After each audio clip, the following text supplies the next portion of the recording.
I think the issue here is that why is it that these companies are able to pay so little taxes? Well, the reason is because there's a zillion loopholes and incentives and tax breaks in the existing code that they're taking advantage of. I mean, these large companies have lots of accountants and lawyers. They're not deliberately violating the law. They're scrupulously adhering to it and taking advantage of it.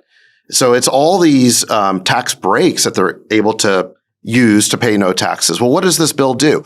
You talk about the spending on climate, the $386 billion. Most of it is tax incentives and some block grants. So this is now the preferred form of, quote unquote spending in these bills are tax credits and incentives. This is the way they're going to change people's behavior. So in other words, the bill on the one hand is complaining that corporations don't pay enough taxes because there's too many tax breaks, while on the other hand, creating a whole slew of new tax breaks.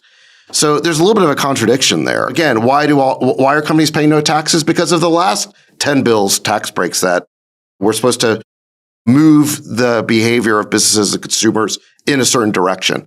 So just recognize that that's the case. I think you also made a really good point about the phantom deficit reduction here. So like you mentioned, and we see this in lots of bills, all the excess spending, all the deficit spending occurs in the first 5 years, and all the deficit reduction occurs in the last 5 years. Something always intervenes to prevent the savings from taking place. It's like startup projections, right, Sachs? Yeah, it's like I lost my sales guy. We'll cut the budget next year, And so just to give one example of this, so this Aca Subsidy Extension, so this is the Obamacare subsidy, it's about 60-something billion a year. They're extending it for 3 years, but they're assuming it's just going to die at that point as opposed to keep being extended. And no one's going to want to vote to make that go away in 3 years, just like they don't want to vote to make it go away now. So if you extend that subsidy 3 years from now, just that one item alone makes the deficit reduction of this bill go from $305 billion over the 10-year period to negative $155 billion. So just that one item, if you continue it and don't sunset it, just that one thing makes this a hugely deficit, not reducing bill, but deficit increasing bill. And so you wonder what problem is this bill really solving? And they can't seem to agree on that. I mean, first they're telling us it's a deficit reduction bill. Then they're telling us it's a climate bill. Then they're telling us it's an inflation reduction bill.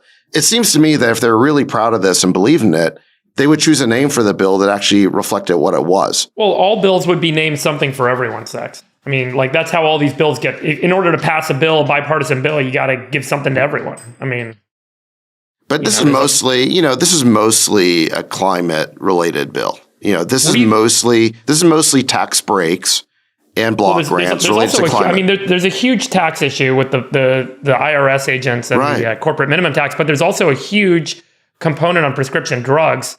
Chamath, I don't know if you spent any time looking at this, but... Sorry, just on the IRS agent, can I just add one detail on that? Yeah. So the claim of the administration and the sponsors of the bill is that this would not increase taxes on anyone sort of middle class. And so the Republicans, I think this is one of the few politically smart things they did. They introduced an amendment basically prohibiting these new 87,000 IRS agents from conducting audits of anyone making less than $400,000 a year, which was what Biden said. He wouldn't increase taxes on anyone below $400,000. That amendment was rejected on straight party lines. So this idea, yes, it's called the Crapo Amendment. It was 50-50, and Vice President Harris had to come in and make the tie-breaking vote. So obviously they know that there's going to be a lot of net new audits on people making less than $400,000. Yes, exactly.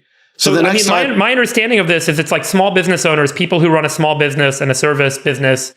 And are they really accounting for their books correctly? Are they really expensing the right things, et cetera? Are they accounting for all their revenue? They're going to get whammied. They're going to get whammied by this because, look, let's face it, billionaires are already getting audited. Elon had a tweet saying, listen, I get audited as a matter of course every year. These people already have. So, yeah. Dude, I use a Big Four accounting firm. Yeah. I mean, the amount of overhead this creates is crazy. I have a partner like Anderson that is literally covers me like it covers a Fortune 500 fucking company. Might as well be in your office.